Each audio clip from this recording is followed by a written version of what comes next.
Quando lemos Romanos, capítulo 12, versículo 1 e 2, olhamos Paulo indicar que a igreja em seu culto deve ser consciente. Analisando o texto, eu entendo que a igreja, proporcionalmente, ela deve pensar, sentir e agir.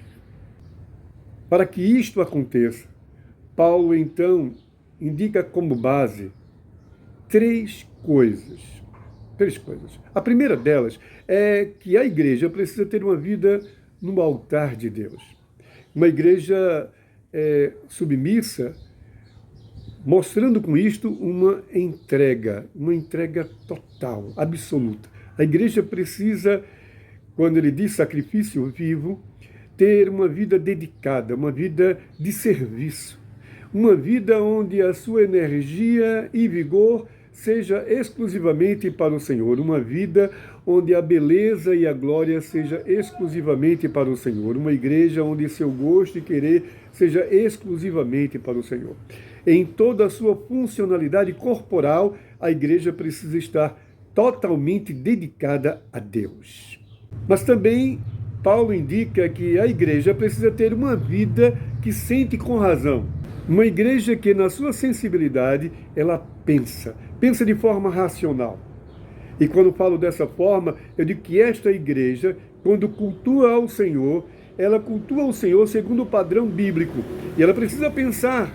A igreja precisa ter uma vida que o emocional não fale mais alto do que a razão, do que a sua consciência formada a partir das suas experiências, é verdade.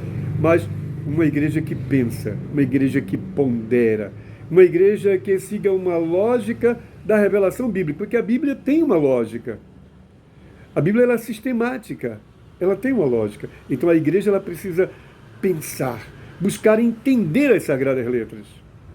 E não ouvir e seguir qualquer tipo de pensamento, qualquer tipo de filosofia, por mais bela que seja, por mais apreciada que seja, por mais encantadora que seja. É uma igreja que, quando simplesmente vive pela emoção, ela perde a razão. Então essa igreja não pode viver pela emoção, simplesmente pela emoção. Finalmente, quando leio Romanos capítulo 12, versículo 1 e 2, entendo que Paulo está indicando que a igreja do Senhor, esta igreja precisa ter a mente de Cristo. A mente de Cristo, uma mente transformada. Uma igreja que experimente a vida de Deus.